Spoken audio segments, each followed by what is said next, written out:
और गोली कौन नहीं चलाएगा? जब किसी के घर पे आके हमला करोगे, किसी के इंस्टीट्यूट पे आके हमला करोगे, तो बचाव में डिफेंस करने का सबको अधिकार है। यही कोर्ट ने जाना, यही समझा, इसीलिए उन्होंने कहा कि कोई खान सर को गिरफ्तार नहीं करेगा। और खान सर ने तो भाई क्या नहीं दिया, जो काम सरकार ने करने चाहिए थे, जो पत्रकार ने आवाज़ उठानी चाहिए थी, वो खान सर ने काम किया है। पेपर लीक हो रहे हैं, और पेपर लीक कौन करने वाले हैं? वही जातिवादी लोग। उनके खिलाफ क्यों नहीं एक्शन लिया? उनके घर पे बिल्डोजर कौन चलाएगा? उनका एनकाउंटर कौन करेगा? बताए भाजपा सरकार। खान सर के साथ पूरे देश की 85% जो आबादी है दलित पिछड़े आदिवासियों की, वो एकजुट हो खड़ी है, और मुस्लिम समाज माइनॉरिटी भी खड़ा है फैजल खान के साथ। हूँ फैजल खान हमारे देश का देशभक्त और क्रांतिकारी कहीं ना कहीं अध्यापक है। आप मुझे बताइए, कह रहे हैं मोदी जी के 12 साल, मोदी जी के 12 साल देश का कर दिया बुरा हाल है, और चेहरे हो गए पूरे लाल मार मार के युवाओं के। युवा आत्महत्या कर रहा है, किसान मर रहा है, मजदूर रो रहा है, महिलाएं सुरक्षित नहीं है। यही वजह है कि जो बाबा साहेब के संविधान में विश्वास रखता है, शिक्षा में विश्वास रखता है, और बच्चों को शिक्षित करने में विश्वास रखता है, उसी को ये भाजपा सरकार और भाजपा के जो चाटुकार मीडिया है, जो दलाल मीडिया है, वो निश्चित रूप से ऐसे शिक्षकों को टारगेट कर रही है, टीचरों को, अध्यापकों को। और जिन टीचरों के ऊपर कीचड़ उछाला है, उनके खिलाफ FIR दर्ज करा दी, झूठी करा दी। और तो वही पटना में भाई कोर्ट ने सुना, और पटना कोर्ट ने कहा कि भाई ऐसे आप FIR दर्ज कैसे कर सकते हो किसी शिक्षक के ऊपर? आप उन्हें गिरफ्तार नहीं कर सकते। इस FIR की जांच होगी, जांच होने के बाद कोई निर्णय लिया जाएगा, जिससे अंजना ओम कश्यप जल गई, फूक गई, भुन गई, और उसने लगा दिया क्या 2 करोड़ का मानहानि का मुकदमा। तो वहाँ पर भी न्यायालय जज साहब ने कहा, महिला जज थी, उन्होंने कहा भाई आप कैसे लगा सकते हो, जब तक हम दूसरे पक्ष को सुन नहीं लेंगे आप कैसे कर सकते हो कि भाई इसके ऊपर, और फिर क्या मानहानि कर रही हो आप? दूसरों को, शिक्षकों को 2 कौड़ी का बोल रही हो। यह आपको किसने अधिकार दिया कि आप पत्रकार हो तो किसी के ऊपर भी कोई भी टैग लगा दोगी? कहीं ना कहीं मानहानि का मुकदमा कर रही है। अगर खान सर जैसे लोग मानहानि का मुकदमा करें तो आप 2 करोड़ का कर रही हैं, खान सर जैसे लोग 200 करोड़ का मुकदमा करेंगे, तो आपकी पत्रकारिता भी कहीं ना कहीं पड़ी हुई दिखाई देगी। लेकिन राजपूत जी, खान सर अब जो है अफजल हो गए हैं, उनका जो है नाम बदल दिया गया है। बिल्कुल बिल्कुल, मैंने तो कहा था पहले ही कि भाई उन्हें तो भाई खान सर, खान की वजह से ही टारगेट किया जा रहा है। ये मुसलमान, इन्हें मुसलमान दिखता है। भाई मुसलमान नहीं है, ये शिक्षक है, अध्यापक है, ये देश के पढ़ा रहे हैं, गुरु हैं बच्चों के। और देखा नहीं कितने अब्दुल नहीं है, फैजल खान। निश्चित रूप से ये जब तो जाती थी अपने उसमें स्टेडियम बुलाती थी, आओ खान सर, आओ खान सर, ये हालत है तुम्हारी। तो देश की स्थितियां खराब किसने करी हैं? आप एक बार बताओ, पहले तो इंटरव्यू लेते थे TRP बढ़ाने के लिए खान सर की, और अब स्थितियां ये कि फैजल खान हो गए। भाई जब से तुम्हारी सच्चाई बता दी, तलबे सरकार के चाट के पेट भर गया क्या? तो उससे कहीं ना कहीं इनको जलन हो गई, और जलन हो गई तो खान सर के पीछे पड़ गई है। खान सर ने गोली चलवाई है ना? गोली कहीं नहीं चला। खान सर कौन से गोली चलाएंगे भाई? वो तो सिक्योरिटी गार्ड है, सुरक्षा गार्ड है, जो सुरक्षा एजेंसी है उनके इशारे पे क्या होगा? और गोली कौन नहीं चलाएगा?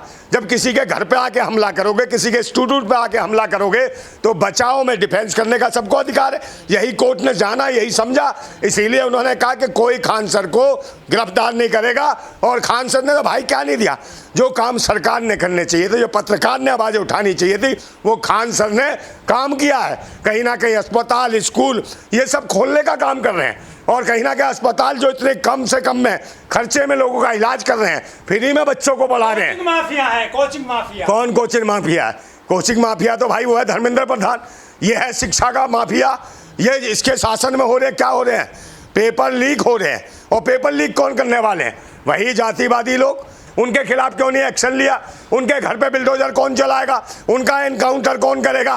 बताए भाजपा सरकार। मनवाद को जो बढ़ावा दे रखा है, और निश्चित रूप से टारगेट कर रखा है दलित, पिछड़े, आदिवासी और माइनॉरिटी के लोग। अगर ये बढ़ेंगे तो इनको बदनाम करने का काम ये सरकार करेगी, पाखंडियों की। गरीबों को पढ़ाना गुनाह है? कौन से गरीब? गुनाह तो है ही भाई, इनके शासन में तो गुनाह ही है। ये तो शिक्षा को भी गुनाह मानते हैं, शिक्षित को कोई हो जाए तो उसको भी गुनाह मानते हैं। इन्हें तो अनपढ़ चाहिए, इन्हें तो वो चाहिए कावड़िए, कावड़ लेके घूमे, और कहीं ना कहीं मस्जिदों के आगे जय श्री राम के नारे लगाए, मस्जिदों में जाके पथराव करे और वहाँ लड़े। वो है राष्ट्रवादी, ये वो लोग हैं। 2 कौड़ी के शिक्षक बताए गए हैं। कौन से 2 कौड़ी? कहीं नहीं है, तो बिना कौड़ी की है, इसकी तो फूटी कौड़ी भी नहीं है। पूरा जितना शिक्षक समाज था, जितना शालीन था, जो कहीं ना कहीं सोशल मीडिया पे शिक्षा देता था, ज्ञान देता था, वो सारा का सारा आज पूरे देश का अध्ययन अध्यापक शिक्षक सब गरिया रहा है इस अंजना ओम कश्यप को और इसको जो है लटक मीडिया को। मैं तो लटक मीडिया कहता हूँ। आप खान सर ने कोई गलती कर दी है? बिल्कुल कोई गलती नहीं करी है। देश के सच्चे राष्ट्रभक्त हैं खान सर, और फैजल खान देश का ईमानदार सच्चा सिपाही और शिक्षा कहीं ना कहीं लोगों में मुहैया करा रहा। बाबा साहिब को मानने वाले व्यक्ति लोग हैं। जो बाबा साहिब को मानता है वो कहीं ना कहीं कानून का कभी उल्लंघन नहीं करता। हिंदू मुस्लिम क्यों किया जा रहा है? कौन हिंदू मुस्लिम कर रहा है? ये करते रहे हिंदू मुस्लिम, भाई इनके साथ तो खड़े हैं ना देश के। खान सर के साथ पूरे देश की 85% जो आबादी है दलित पिछड़े आदिवासियों की, वो एकजुट हो खड़ी है और मुस्लिम समाज माइनॉरिटी भी खड़ा है। तो ये 2-2.5% क्या करेंगे? ये एक जातिवादी गुंडे 3% लोग क्या करेंगे? इनको तो जब भी मारेंगे फूंक उड़ा देंगे कभी भी देशवासी। आप भी खड़े हैं? हाँ बिल्कुल, मैं खान सर के साथ हूँ, पूरी तरीके से खान सर के साथ हूँ, फैजल खान के साथ हूँ। फैजल खान हमारे देश का देशभक्त और क्रांतिकारी कहीं ना कहीं अध्यापक है और ये संविधान में विश्वास रखते हैं और ये लोकतंत्र में विश्वास रखते हैं। यही वजह है कि ऐसी जो है ये जो अंजना ओम पंडित जैसी महिलाएं इनको बदनाम कर रही है। निश्चित रूप से पूरा देश सरकार से सवाल करते हैं ना वो, देखिए कौन सरकार से सवाल करेगा? सवाल खड़े जो जागरूक होगा, शिक्षित होगा, जो समझदार होगा, जो कानून को जानता होगा, न्याय को जानता होगा, वो तो सवाल करेगा ना। आप बताइए ना, इनके मनुवादियों के खिलाफ क्यों नहीं आंदोलन कर रहे हो? मनुवादियों के खिलाफ क्यों नहीं कर रहे हो? और ये आ जाते क्रीम पाउडर लिपस्टिक पाउडर थोप थोप के। यही हालत तो है जो 158 नंबर पे यहाँ की पत्रकारिता भारत की फैशन दिखाएंगी। भाई ने तो फैशन शो में जाना चाहिए, अब क्या करें? खान सर ऐसे ऐसे सवाल करते, देश की व्यवस्था खराब है। हाँ तो व्यवस्था खराब करी रखी है, सत्ता में बैठे हुए लोग व्यवस्था खराब कर रहे हैं। आप मुझे बताइए, कह रहे हैं मोदी जी के 12 साल, मोदी जी के 12 साल देश का कर दिया बुरा हाल है और चेहरे हो गए पूरे लाल मार मार के युवाओं के। युवा आत्महत्या कर रहा है, किसान मर रहा है, मजदूर रो रहा है, महिलाएं सुरक्षित नहीं है, उनकी इज्जतें और अस्मतें लुट रही हैं। तो यह है मोदी जी के 12 साल। इन्होंने भड़काया है छात्रों को, इनका आरोप लग रहे हैं। किसने भड़काया? खान सर ने। काहे के लिए भड़काया? भाई भड़काएंगे जब शिक्षा नहीं दोगे, आप पेपर लीक करोगे, एग्जाम ठीक से नहीं कराओगे, किसका काम है? खान जी भड़काए, जैन जी। कौन? जैन जी तो भड़केगा ना। नई नस्ल नहीं भड़केगी। नई नस्ल अब समझने लगी है, पढ़ी लिखी नस्ल है और ये नस्ल को फसल समझ के बर्बाद करना चाहते हैं। फंडिंग कहाँ से हो रही है इनको? कौन सी फंडिंग? फंडिंग कहाँ से फंडिंग होगी भाई बताओ? जुड़ रहे हैं साथ इनके। कौन सी विदेशी ताकत है? सरकार इनकी और विदेशी ताकत आ जाती है। तो ये क्या करा रहे हैं? झुंझुना बजा रहे हैं। तो ये निश्चित रूप से ये देश को गुमराह कर रहे हैं। ये आतंकी है, देश के लिए कहीं ना कहीं पाखंडी। खान सर शिक्षक नहीं नेता हो गए हैं, ये देखिए। कौन? नेतागर्दी करते हैं। कौन नेतागर्दी? को जो देश के हक में बात करेगा नेता ही हो गया वो।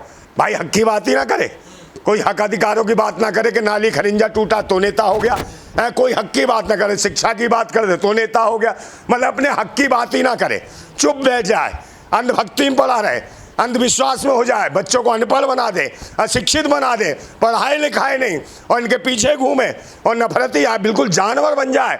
तो भाई ये जानवर बनाना चाहते हैं देश के लोगों को और देश बेच रहे हैं। मैं कह तो रहा हूँ ये देश का जो है कहीं ना कहीं महामानव, ये लीडर नहीं है, ये डीलर है, देश बेच रहा है। तो ये डीलर है, देश को बेचने वाले हैं और इन डीलरों के कहीं ना कहीं छोटी मोटी दुकानें, ये पत्रकारिता के नाम पर जो चाटुकार पत्रकार नहीं, आप कहते थे गोदी से तो गिर गए। दलित और मुसलमान टीचर नहीं हो सकते, गुरुजी नहीं हो सकते क्या देश में? क्यों नहीं? गुरु क्यों नहीं हो सकते भाई? दलित मुसलमान क्यों नहीं? कितने सारे गुरु हैं। भूल गए क्या सावित्रीबाई फूले को, ज्योतिबा फूले को? ये इनसे बड़ा शिक्षक कौन है भाई? महिलाओं को शिक्षा का दान, महिलाओं को शिक्षित बनाने का काम किसने किया? सावित्रीबाई फूले ने। और कौन है ये भाई? ज्योतिबा फूले, महात्मा ज्योतिबा फूले, इन्होंने शिक्षा का दान दिया। अंगूठा काट लिया जाए। कौन सा अंगूठा भाई? वो अंगूठा पहले काटने वाले जमाने गए, अब अंधविश्वास पाखंड से बाहर निकल गए लोग। अब कोई अंगूठा काटेगा उसकी दी जाएगी, क्योंकि आप लोग इस वक्त लोग जो है कहीं ना कहीं संविधानवादी लोग हैं। संविधान है जो बाबा साहेब ने दिया है, इसको पढ़ के उसको साथ में रखते हैं। तो कोई अंगूठा काटने जैसी बात ना सोचे। धाराओं में केस रजिस्टर्ड हुआ? कोई नहीं, गंभीर धारा कोई नहीं है, कोई गंभीर नहीं है। क्या है भाई? अपनी सुरक्षा के लिए, अपने डिफेंस के लिए, आत्मनिर्भरता के लिए कहीं ना कहीं अगर फायरिंग करी है सिक्योरिटी गार्ड ने, ये सिक्योरिटी गार्ड का काम है। सुरक्षा आप दे नहीं पाते हो, सरकारें सुरक्षा दे नहीं रही, और कोई पर्सनल सिक्योरिटी लेता तो उसमें सवाल उठाते हो। तो भाई सुरक्षा दो ना, किसी के घर में आके अटैक कर दो, किसी के इंस्टीट्यूट में, किसी के ऑफिस में आके अटैक करोगे क्या? गुंडे भेज भेज के लड़ाई करवाओगे? लेकिन हमारे देश में प्राइवेट स्कूलों पे कभी नहीं बोलते हो अंजना ओम कश्यप, कोचिंग वाले पे बोल रही है। प्राइवेट स्कूल बहुत सारे हो गए हैं देश में। अरे भाई ये क्यों बोलेगी, ये भाई इनकी हालत ही है तो सरकार के लिए बोलते हैं, ये कभी देश हित में बोलती है। ये झाल मूड़ी के फायदे बताती है, ये कहती है झाल मूड़ी में कितनी मिर्च भरी है, कितने कुरकुरे हैं, कितने चटपटे हैं, तो इससे देश को क्या फायदा है। और ये बताती है, कभी कहती है मेलोडी इसमें चॉकलेट भरी है कि मिर्च भरी है नहीं भरी, वो बोलता है। संदेव कौन सा चौधरी है वो भी बोलता है, जिसके सफेद से बाल है। समझ गए ना, सारे अनपढ़ अशिक्षित लोग सब मेन स्ट्रीम मीडिया में बैठे और सारे के सारे फैशन शो बढ़िया। हाँ गलगोटे पे नहीं बोलती है ये। हाँ, गलगोटिया पे क्या बोलेंगे, गलगोटिया में तो सब इनके ही बैठे बैठे, दूसरे का कुत्ता चुरा लाए उसे कहते हैं आविष्कार करा है, समझे ना, किसी लायक नहीं, तो वहाँ भद्द पिटी इनकी। गलगोटिया वालों का तो काम ये था, उनकी छुट्टियाँ करा के कहीं ना कहीं महामानव की रैली में ले जाओगे तो वो बच्चे वैज्ञानिक कहाँ से बनेंगे, वो तो भाई इसी में लगे रहेंगे। तो ये हिंदू मुसलमान करने की दुकान चलाते हैं, इस दुकान का समय आ गया है, निश्चित रूप से ये पाखंडियों की होगी दुकान बंद। देखिए निशाने पर तो रहेंगे ही, जो शिक्षक होगा उसके निशाने पर रहेंगे, और जितने शिक्षक हैं या शिक्षा को बांटते हैं, शिक्षा लोगों तक पहुंचाते हैं, फ्री मुहैया शिक्षा कराते हैं और शिक्षा के लिए जागरूक करते हैं, वो सारे के सारे कहीं ना कहीं बाबा साहेब भीमराव अम्बेडकर के अनुयायी हैं और बाबा साहेब के संविधान में विश्वास रखते हैं।